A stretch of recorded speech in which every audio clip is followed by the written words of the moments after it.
Welcome to Web-Minded Computer Institute.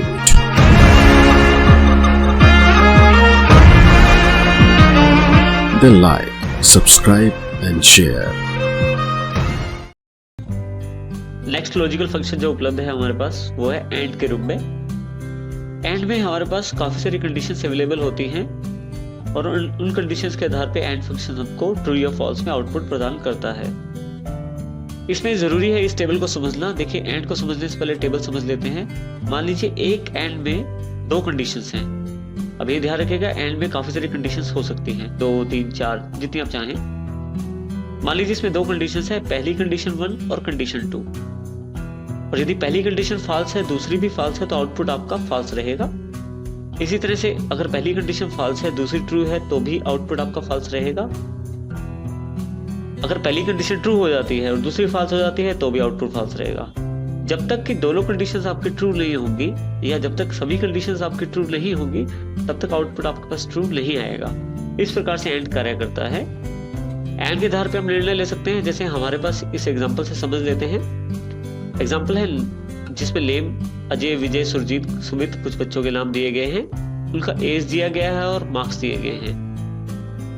And के द्वारा output मुझे कुछ इस प्रकार से चाहिए। यहाँ पर डबल क्लिक कर लेता हूँ। देखिए यहाँ फार्मूला अप्लाई है पहले से। जो पहली कंडीशन है B2 ग्रेटर देन 18, मैं चाहता हूं कि जिस व्यक्ति या जिस एज की जानकारी ली जा रही है उसकी एज 18 साल से ऊपर हो। दूसरा कंडीशन है C2 ग्रेटर देन 50, जो मार्क्स हैं वो 50 से ऊपर होने चाहिए। इस प्रकार से एज जो है वो 18 साल से ऊपर होनी चाहिए, जो मार्क्स है 50 से ऊपर होने चाहिए। जैसे ही मैं एंटर करता हूं, पहला फॉल्स है क्योंकि इसमें एज तो 18 साल से ऊपर है लेकिन मार्क्स 50 से ऊपर नहीं है। इस तरह से दूसरा ट्रू है क्योंकि दोनों कंडीशनें पूरी करता है। तीसरे वाला फॉल्स है क्योंकि इसमें मार्क्स कम है 50 से, और फोर्थ वाला भी ट्रू है। इस प्रकार से एंड के द्वारा आप निर्धारण कर सकते हैं ट्रू या फॉल्स का। लेकिन ट्रू या फॉल्स के आधार पे आप निर्णय लेना चाहते हैं तो इसके साथ साथ आपको इफ का प्रयोग भी करना पड़ेगा। देखिए, हम इसको इफ के एग्जांपल के द्वारा आप समझते हैं। इसी जो एग्जांपल है इसको इफ के द्वारा समझ लेते हैं। जो हमारे पास फॉल्स या ट्रू आंसर उपलब्ध हुए हैं, अगर मैं इफ के साथ उसे रिलेट कर देता हूं, डबल क्लिक करके इसको चेक करते हैं।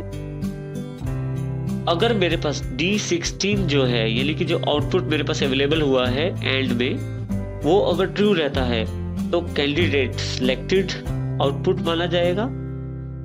और अगर वो ट्रू नहीं होता है D16, तो जो आउटपुट है वो नॉट सिलेक्टेड माना जाएगा। इस प्रकार से दोनों में से एक आउटपुट मेरे पास अवेलेबल हो जाएगा। ये एंड पे आधारित है कि कौन सा आउटपुट हमें मिलता है। जैसे हम एंटर करते हैं, पहला नॉट सिलेक्टेड है, क्योंकि हमारे पास यहाँ ट्रू अवेलेबल नहीं है। इस तरह से दूसरा कैंडिडेट सिलेक्टेड है, तीसरा नहीं है, चौथा सिलेक्टेड है। इसका अर्थ ये हुआ कि इसके आधार पे मैंने निर्णय लिया कि जिस व्यक्ति को मैं काम पे रखना चाहता हूँ उसकी एज 18 साल से ऊपर हो और उसके मार्क्स 50 से ऊपर हो। यदि ऐसा हो जाता है तो मेरे पास वो सिलेक्शन में आ जाएगा, नहीं तो नहीं। इस प्रकार इसलिए वो डिसीजन हमें आउटपुट के रूप में दिए हैं। इसमें देखिए एक एग्जांपल से हम इसे और समझ लेते हैं। हमारे पास यहाँ पे इफ और एंड को इकट्ठा कर दिया गया है फंक्शन को। यदि सेम एग्जांपल है जैसा पहले हमारे पास उपलब्ध था, यदि मैं इफ वाले सेक्शन में डबल क्लिक करूं जहां रिजल्ट अवेलेबल है, तो यहाँ देखिए जहां कंडीशन थी जिसमें ट्रू फॉल्स को कंपेयर किया जा रहा था, वहां मैंने डायरेक्टली एंड के फार्मूले को ही लिख दिया है। ध्यान रखिएगा, एक इक्वल ही चाहिए होता है जब फार्मूला लगाते हैं, एंड के आगे इक्वल लगाने की जरूरत नहीं है। इसके पश्चात उसी प्रकार से दो आउटपुट, एक सिलेक्टेड और एक नॉट सिलेक्टेड। अब एंड जो है हमें ट्रू या फॉल्स का आउटपुट देगा और उस आउटपुट के आधार पर सिलेक्टेड और नॉट सिलेक्टेड डिसीजन आपके पास अवेलेबल हो जाएंगे। और जैसे आप एंटर करते हैं आपके पास आउटपुट अवेलेबल हो जाएगा। इस तरह से आप एक फार्मूला को दूसरे फार्मूला के इनसाइड रख के भी प्रयोग कर सकते हैं। इस तरह से आप एंड फंक्शन का प्रयोग कर सकते हैं। हमारे पास जो नेक्स्ट फंक्शन अवेलेबल है वो है और के रूप में। और को समझने के लिए हमें इस टेबल को समझना जरूरी है। और जो कार्य करता है आपका, वो भी कंडीशंस के आधार पे करता है। आप एक से अधिक जितनी मर्जी कंडीशंस दे सकते हैं। इसमें ये जानकारी जरूरी है कि उन कंडीशंस में कोई भी एक कंडीशन ट्रू होना जरूरी है। कोई भी कंडीशन अगर ट्रू नहीं होती है तो आपका आउटपुट फॉल्स रहेगा, जैसा कि इस टेबल के द्वारा दर्शाया गया है। यदि मान लीजिए कंडीशन 1 जो है अगर वो फॉल्स है और कंडीशन 2 भी फॉल्स है तो आउटपुट आपका फॉल्स रहेगा। लेकिन कंडीशन 1 या 2 में से कोई भी ट्रू होने पर आउटपुट ट्रू रहेगा। देखिए जैसे इसमें भी ऐसा है, कंडीशन 1 ट्रू के साथ, इसमें दोनों कंडीशंस ट्रू हैं तो इसमें आउटपुट आपका ट्रू है। इसका अर्थ ये हुआ कि और जो फंक्शन है वो आपको आउटपुट ट्रू देता है यदि आपके पास कोई भी कंडीशन ट्रू रहती है। अब देखिए हमारे पास यहाँ एग्जांपल है जिसके द्वारा हम और के फंक्शनैलिटी को समझ सकते हैं। हमारे पास कुछ स्टूडेंट्स के नाम दिए गए हैं, मार्क्स दिए गए हैं, जिसमें 2 टेस्ट हुए हैं हमारे पास, टेस्ट 1 और टेस्ट 2। मैं चाहता हूं कि यह ट्रू उस कैंडिडेट के लिए लेके आया जाए जिसने कम से कम एक टेस्ट पास किया हो, या तो 1 या 2। कंडीशन अगर हम कंडीशन के आधार पर देखें, डबल क्लिक करें इसे, तो हमें यहाँ से कुछ स्पेसिफिकेशन मिल जाएगी। सबसे पहली कंडीशन है B2 ग्रेटर देन 35, यानी कि इस सेल में जो वैल्यू आए वो 35 से ऊपर हो। और इसी तरह से अगली कंडीशन है C2 ग्रेटर देन 35, इस सेल में जो वैल्यू हो वो 35 से ऊपर हो, दोनों में 35 से ऊपर हो। जैसे हम एंटर करते हैं तो देखिए, क्योंकि अजय के जो मार्क्स हैं वो S2 में 40 हैं जो कि 35 से ऊपर है, इसलिए ट्रू है।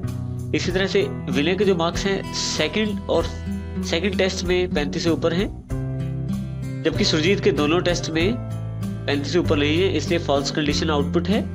इसी तरह से लास्ट वाला भी ट्रू है क्योंकि दोनों में ही आउटपुट जो है कंडीशंस के अनुरूप है, कंडीशंस ट्रू में है। अब यदि यहाँ इसके आधार पर कोई निर्णय लेना चाहता हूँ तो मैं इसको इफ के साथ अटैच कर देता हूँ इसी एग्जाम्पल को। यदि आप देखें जो ट्रू या फॉल्स हमारे पास उपलब्ध हुआ है उसके आधार पे, बिल्कुल जैसे एंड में था, बिल्कुल उसी आधार पे हम काम कर रहे हैं। यहाँ पे D16 यानी कि और वाले अगर सेल में आपके पास ट्रू आउटपुट आता है तो जो कैंडिडेट है आपका सिलेक्टेड हो जाएगा क्योंकि उसने दोनों में से कोई ना कोई टेस्ट पास किया है। और यदि फॉल्स आता है यानी कि दोनों टेस्ट में फेल है वो, तो नॉट सिलेक्टेड आ जाएगा आपके पास। जब आप डबल क्लिक करते हैं यहाँ पे तो आपके पास आउटपुट अवेलेबल हो जाता है सभी कैंडिडेट्स के लिए। और जो इसका आखिरी एग्जाम्पल है उसमें भी हम इसी चीज को देख रहे हैं, लेकिन थोड़ा सा और को इफ के अंदर ही प्रयोग करके।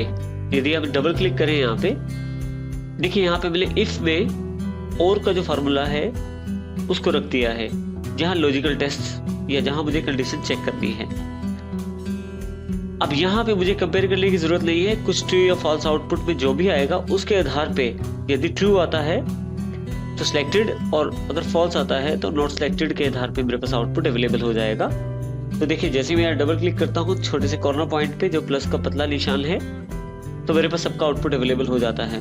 तो इस प्रकार से और फंक्शन का प्रयोग कर सकता हूँ उन कंडीशंस को चेक करने के लिए, और इसके साथ इफ फंक्शन का प्रयोग भी किया जा सकता है उन कंडीशन को चेक करने के लिए जिसमें ट्रू या फॉल्स के रूप में आउटपुट चाहिए हो।